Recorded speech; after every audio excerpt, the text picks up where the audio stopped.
Section 1. You will hear a conversation between a printing company employee and a customer. First, you have some time to look at questions 1 to 5.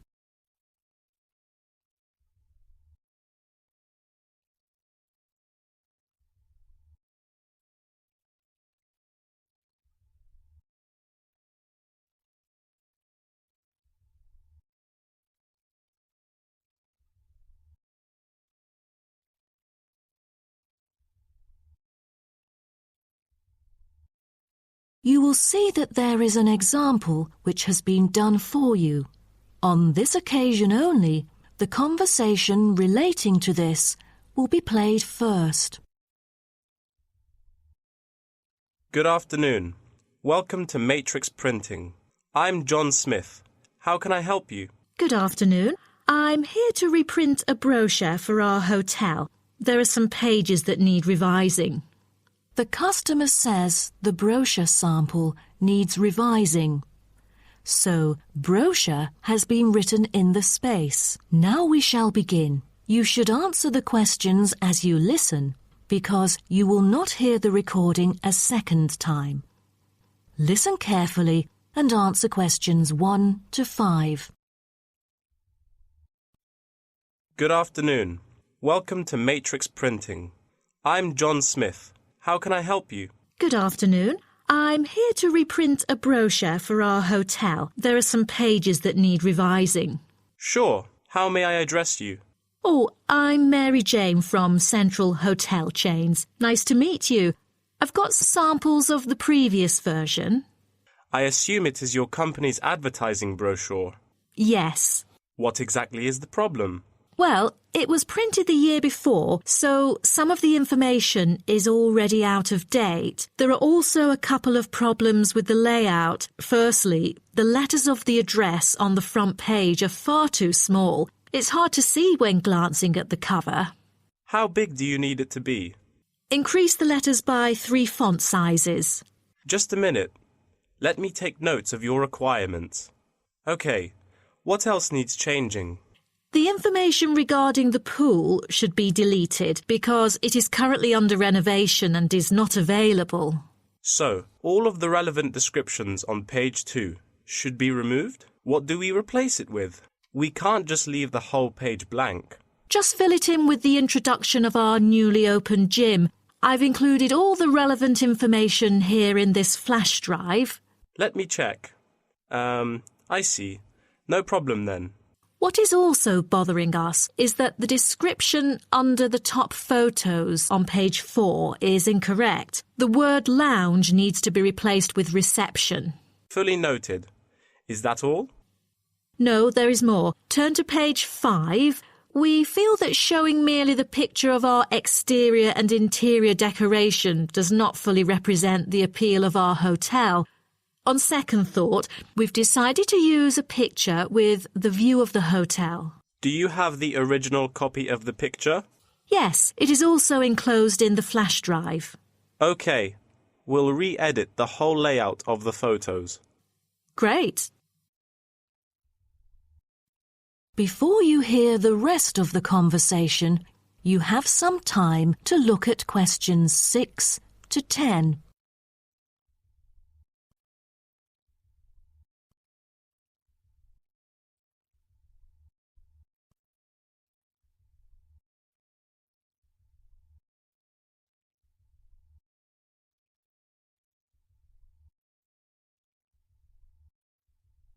Now listen and answer questions 6 to 10. Let's turn to the next page. Yes. What's wrong with that? It seems perfectly fine to me.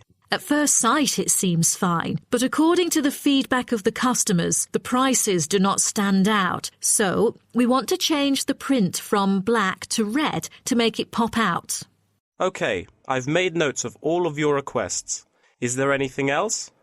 I appreciate it. Just one final request. Could you translate the whole brochure into Spanish? We have customers worldwide, you know, especially those from Latin countries. No problem. What about other languages, like Japanese, Chinese or German? These are our most popular target languages.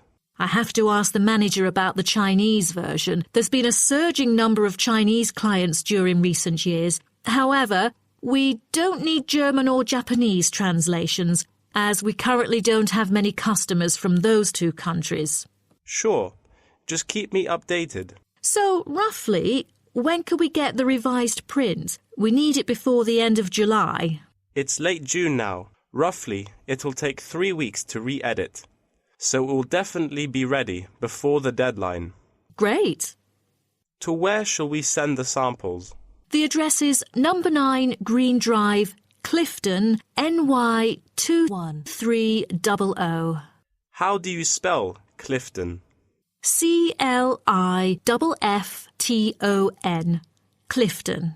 And the telephone number? It's 9030366602. Also, if you have any further questions, you can reach me through this number. Okay. That is the end of section 1. You now have half a minute to check your answers.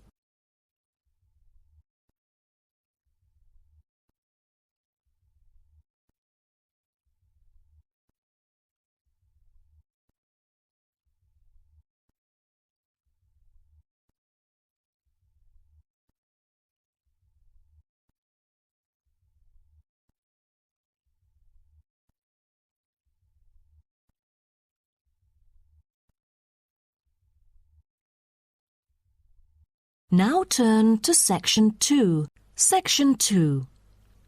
You will hear a guide talking to a group of visitors about a national park. First, you have some time to look at questions 11 to 16.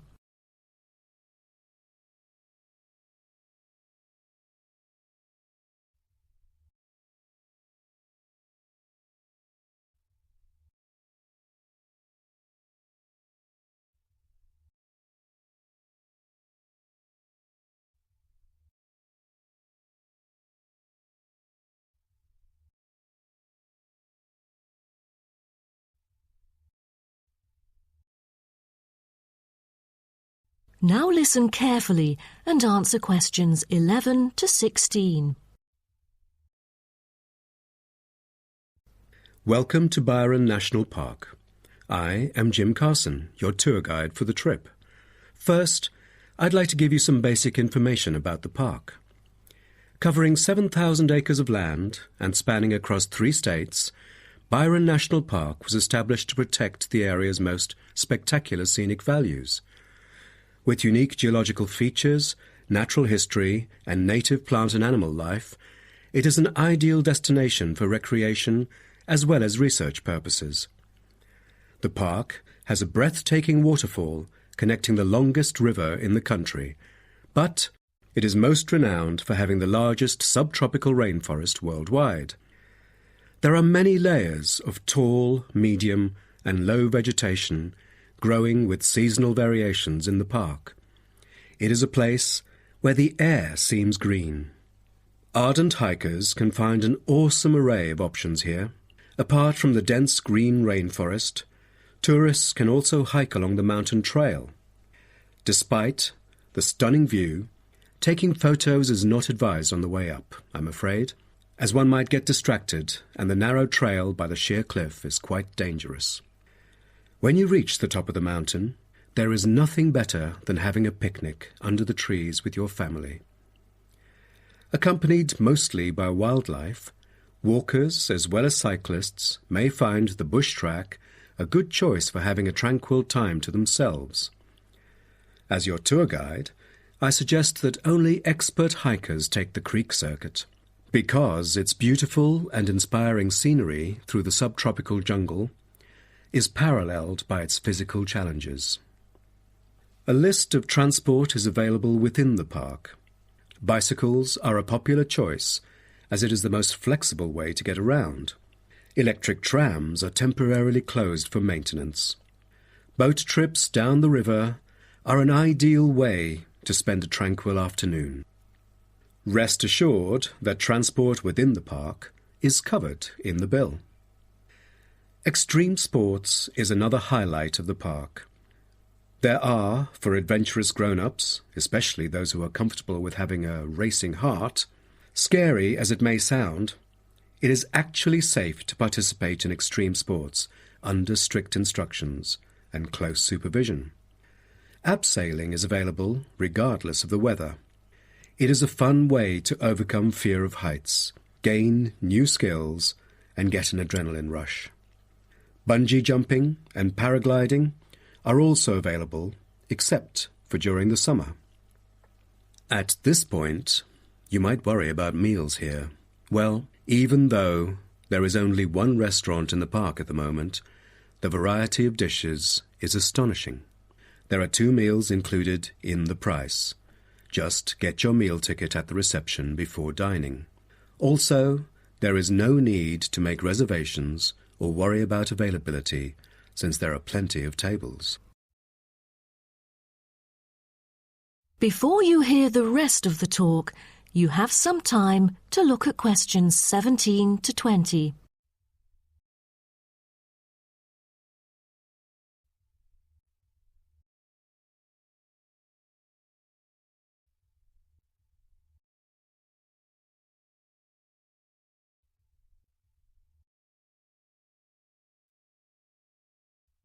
Now listen and answer questions 17 to 20. During your stay here, you might want to know what there is to do. Let's turn to the plan so I can familiarize you with the layout of the park. Most tourists would choose to stay in our guest house, located in the southeast corner. It features 63 tastefully appointed guest rooms, many of which offer spectacular views of the park.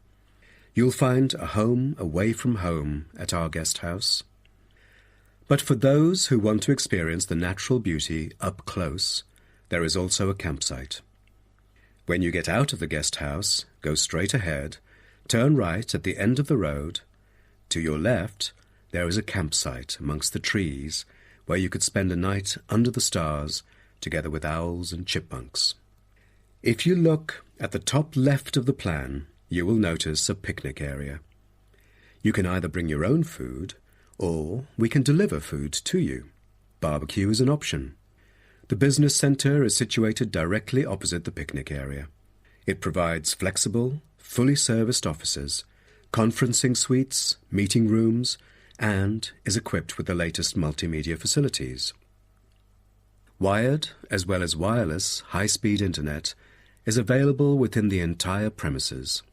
The centre is designed to cater to both individual travellers and corporate groups. Visitors can also go to the museum, which holds a vast collection that exhibits local history and a natural habitat. You start from the guest house, just turn left at the first conjunction, then walk past the tea house.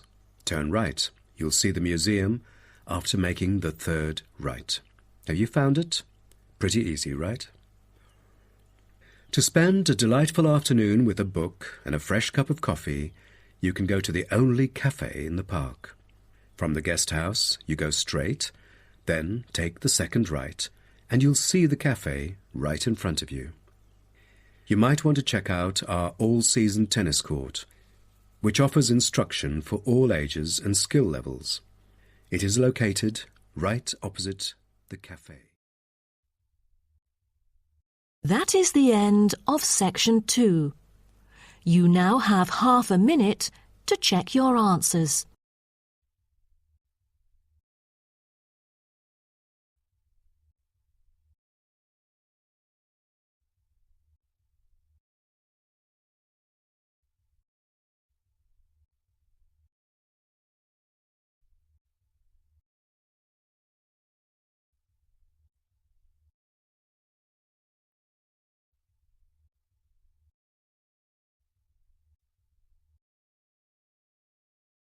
Now turn to section 3. Section 3. You will hear 2 students called Helen and Paul talking to their tutor about a nursing course. First, you have some time to look at questions 21 to 24.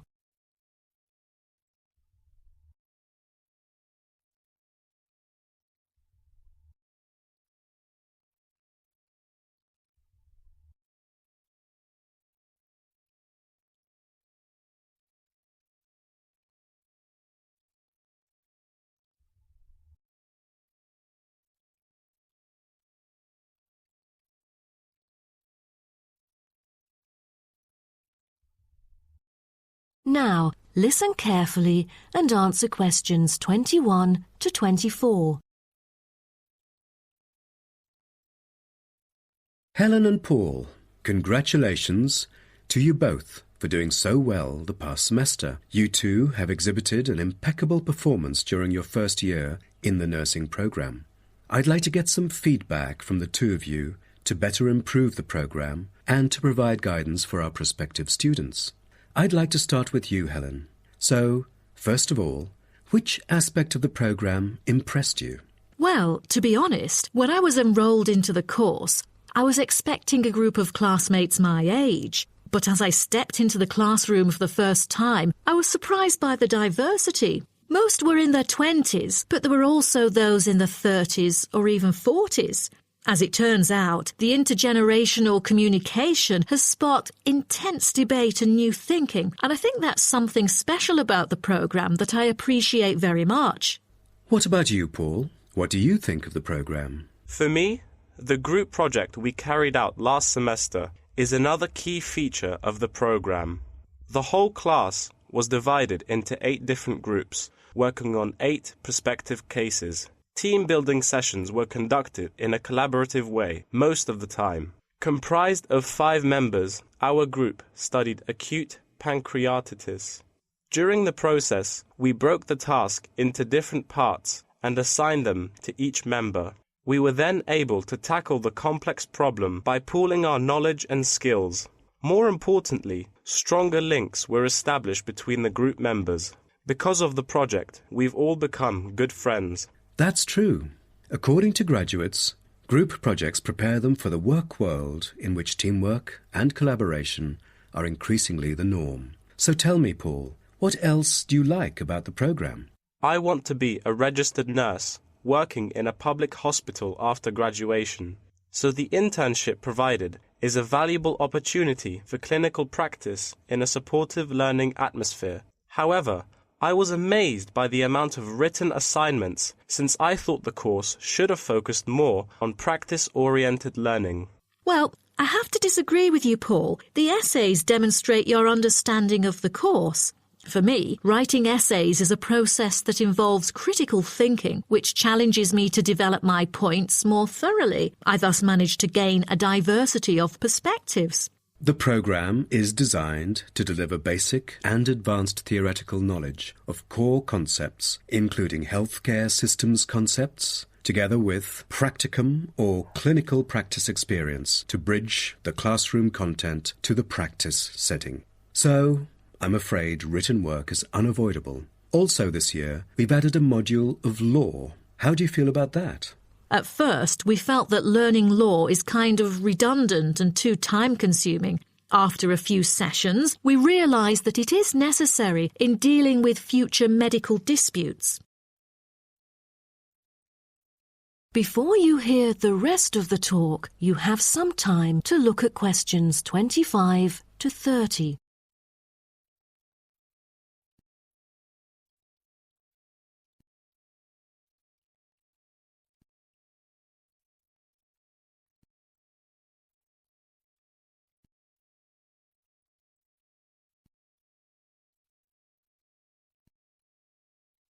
Now, listen and answer questions 25 to 30. Do you have any suggestions for prospective students?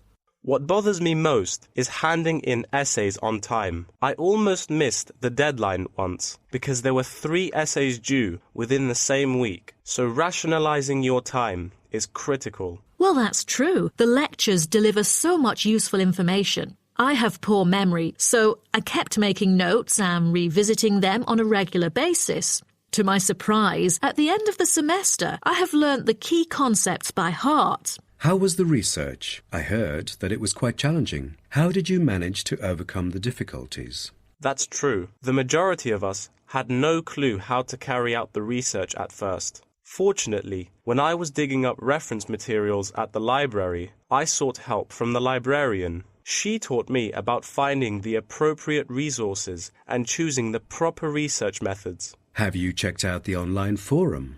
Yes, it has become a habit for me to visit the forum regularly. In a sense, it extends classroom learning. It is where the students post academic problems that they come across and get support from the faculty members. Some of my classmates didn't do so well during the placement tests. I feel that background reading is necessary.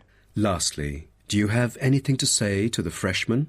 I was really ambitious at first, trying to get straight A's on my transcript. I made tons of notes and worked hard even on the optional assignments to get extra credit. I stressed myself out before having an emotional breakdown. After consulting my advisor, I found it important to set realistic goals. Don't push yourself too hard. It is wise to sort out your priorities. Thank you for coming here today and providing valuable feedback on the program. Have a great summer break.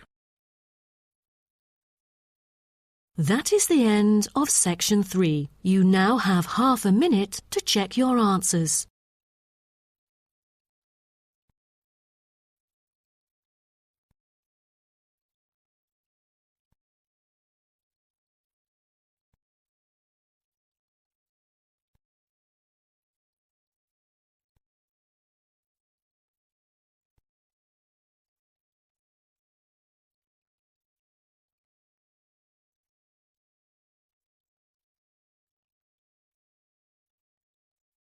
Now turn to Section 4. Section 4.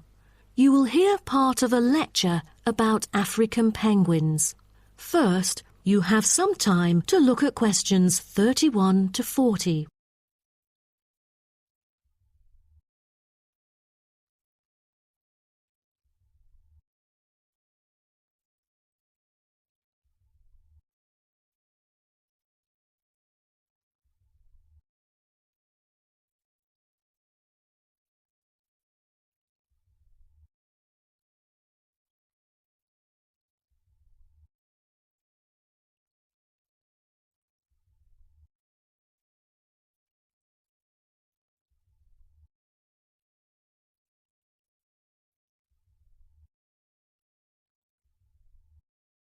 Now, listen carefully and answer questions 31 to 40.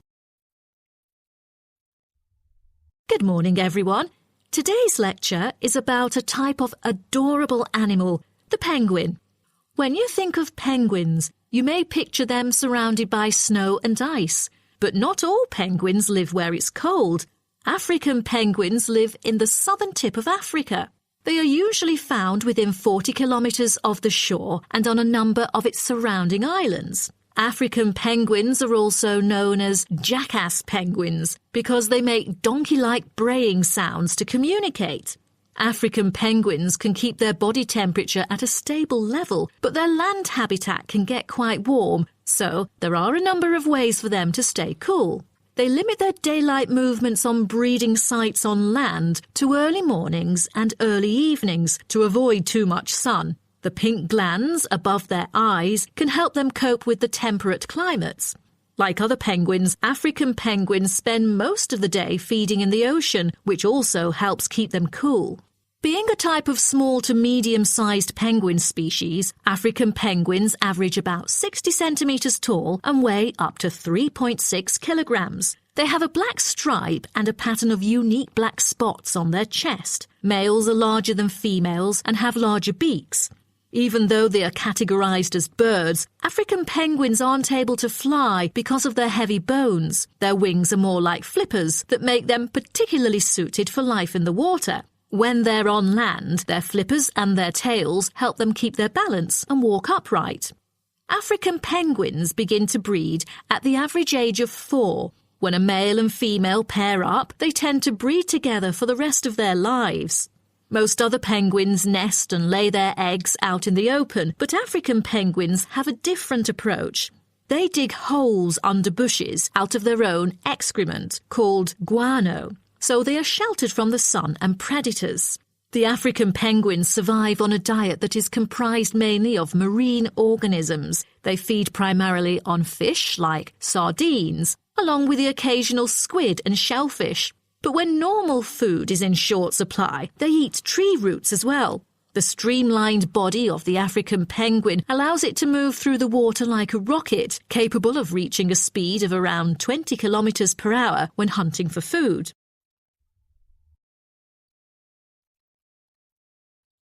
The African penguin's smaller size means that it has many predators both in the water and also on dry land. Their natural predators at sea include seals and sharks. The biggest threat to them on land is not just towards the adult penguins. The penguin chicks are sometimes taken by seagulls into the air and dropped from above. The seagulls could thus feed on them. At risk from predators, young penguins are protected for about 40 days after hatching by both parents. They will leave the colony when they are between 3 to 5 months old and will return a few years later. The entire surface of their body is densely covered with feathers, which fall off during the winter. This process is called molting and takes about 3 weeks to complete. During that time, they are unable to forage. Therefore, prior to this, African penguins spend about 5 weeks laying down fat deposits. They generally live between 10 to 15 years. However, many do not reach their full lifespan. Their population has drastically declined. Approximately 120,000 African penguins remain in the wild, and their population has decreased by 90% in the past 60 years. They are considered to be vulnerable and have been listed as being endangered. 2 major factors have contributed to their decline. They are struggling for nesting space due to human disruption and competing for food due to overfishing and pollution. With the limited number of breeding pairs, survivorship becomes difficult for African penguins. This makes them especially vulnerable as environmental conditions change or an outbreak of a disease occurs. For instance, avian malaria has caused 27% of the captive breeding penguins' deaths annually. The more genetic diversity there is within a species, the higher the likelihood that at least some of the individuals will adapt and survive. That is the end of section 4. You now have half a minute to check your answers.